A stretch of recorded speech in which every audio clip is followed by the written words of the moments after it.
All right, guys. Sorry about promptly ending my last video. I had my mom call me. I was just worried.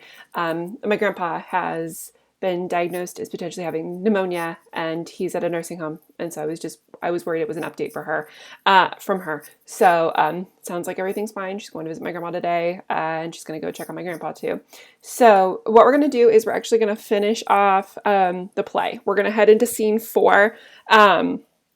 So scene 4 is a weird one, and I probably won't read it in its entirety because there's kind of two big things that we just need to talk about. So basically what happens is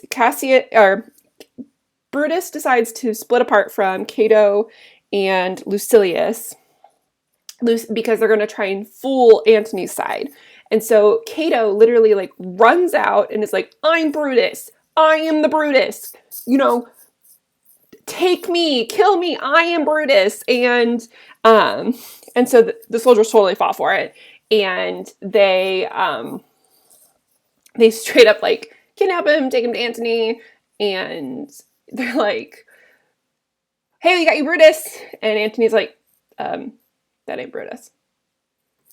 That's literally the whole scene. All right. Meanwhile, Brutus is going to be doing something else. All right. So I'm going to pull up our questions per usual, and then we'll kind of get started. All right.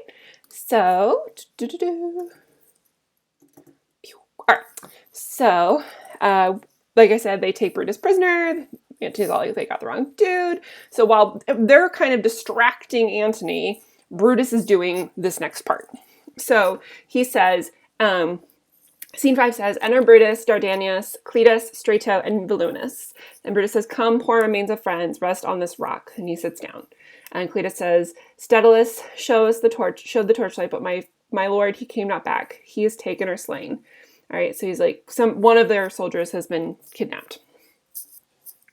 Brutus says, "Sit thee down, Cletus. Slaying is the word. Indeed, it is a fashion. Hark thee, Cletus." And he whispers to Cletus. So he's going to ask these three guys over here, Brutus, to ask of Cletus, Dardanius, and Voluminus. He's going to ask them to kill him. He doesn't want to die a prisoner.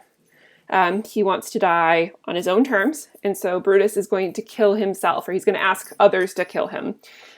And he says, and Cletus initially responds. He's like, "What? No, my lord, not for all the world." So he's like, "I'm not going to kill you." And Brutus is like, "Peace then, no words." And Cletus says, "I'd rather kill myself." He's like, "I'd rather kill myself than kill you." Everybody wants to die in this play. And then Brutus says, "Hark thee, Dardanius." And then he whispers to Dardanius, and he asks him the same thing. "Will you slay me?" Dardanius says, "Shall I do such a deed? O Dardanius, O Cletus." Dardanius and Cletus both reject it and leave, or step aside. And Cletus, what ill requested Brutus make to thee?" Dardanius says to kill him. Cletus, look, he meditates. Cletus, now what is the noble vessel full of grief that runs over at his eyes? Brutus says, "Come hither, good Voluminus, list a word." "What says my lord? Why this, Voluminus?" "The ghost of Caesar hath appeared to me several times by night. At Sardis once, and then this last night here in Philippi fields. I know my hour is come." He's like, "I know that this is the end for me." And Voluminus says, "Not so, my lord." So he's asked Voluminus to kill him too. So all three of the people he asks say no. They're like, "Nope, can't do it, won't do it, can't kill you." Because remember, Brutus is well loved. He's considered a good man, a good, noble Roman. I mean, maybe less so now, but it is what it is. And Brutus says, "Nay, I am sure it is, Voluminus. Thou seest the world, Voluminus, how it goes. Our enemies have beat us to the pit, okay? It is more worthy to leap in ourselves." He's like, I don't want to die at their hands. I want to die at my own. "Then tarry, they will push us, good Voluminus. Thou know'st that we two went to school together. Even for our love of old, I prithee, hold thou thy sword whilst I run upon it." Okay, so he's going to ask Voluminus to hold his sword while Brutus then runs into it to effectively kill himself. And Voluminus is like, "That's not an office for a friend, my lord." He's like, "I can't do it." And Cletus says, "Fly, fly, my lord, there is no tarrying here." Brutus says, "Farewell to you, and to you, Voluminus. Strato, thou hast been all this while asleep. Farewell to thee, Strato, countryman. My heart doth joy when yet in all his life. I found no man, but he is true to me, more than Octavius and Mark Antony, by this vile conquest shall attain.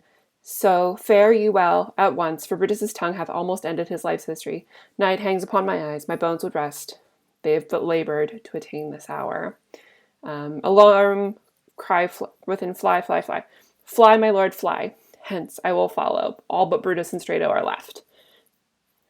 Or everybody leaves, and Brutus and Strato are stay. I prithee, Strato, stay thou by my lord. Thou art a fellow of good respect. Thy life had some smatch of honor in it. Hold then my sword, and turn away thy face, while I do run upon it. Wilt thou, Strato? So he asks Strato, ultimately, will you hold the sword so that I may run upon it? And Strato's like, give me your hand first. Fare you well, my lord. And then farewell, good Strato. And then Brutus runs upon his own sword. Caesar, now be still, he says. I killed thee not with half so good a will. So he believes that it's all come full circle, that Caesar has now managed to kill both, all of the conspiracy, including Cassius and Brutus, probably with the swords that they killed him with. And then he dies. Alarum, retreat, enter Antony, Octavius, Messala, Lucilius, and the army. What man is that? Messala says, my master's man. Strato, where is thy master? Strato, free from bondage you are in. Messala, the conquerors can make of a hire him, for Brutus only overcame himself, and no man else hath honor by his death. Okay, he's like, he killed himself because he didn't want anyone else to have the honor or the moment of getting to kill him. All right, and so Brutus should be found. I thank thee, Brutus, thou hast proved Lucilius saying true. All that served Brutus, I will entertain them. Fellow, wilt thou bestow thy time with me? Strato says, I, if Messala will prefer me to you. Do so, good Messala. Messala, how died my master, Strato? I held the sword, and he did run upon it. And Messala says, Octavius, then take him to follow thee. They did the latest service to my master. All right, so Messala's like, he did what he was asked to do. All right. And then Antony and Octavius, the side that would ultimately be fighting from within Rome, the side that was on Caesar's side, get the last two lines of the play. And Antony says, this was the noblest Roman of them all the conspirators, save only he did what they did in great envy of Caesar. So he's saying everybody did what they did except for Brutus because they envied Caesar. He, in only general honest thought, made a common good to all, made one of them. His life was gentle, and the elements so mixed up in him that nature might stand up and say in the world, this was a man. He's like, Brutus really did do it for the right reasons. And Antony acknowledges that. And according to his virtue, let us use him with all respect and rites of burial. Within my tent, bones tonight shall lie, most like a soldier, ordered honorably, to call the rest to the field to rest, and let's away to part the glories of this happy day. So Antony and Octavius win. Caesar is avenged.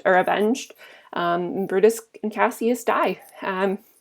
It is a play that comes full circle. And I always like teaching it because, Brutus is one of those characters. He really did think he was doing the right thing. He really did. And he ultimately was deceived. And he paid the price for it. All right. So you can answer all of these questions. That's the last thing we're going to do for Caesar.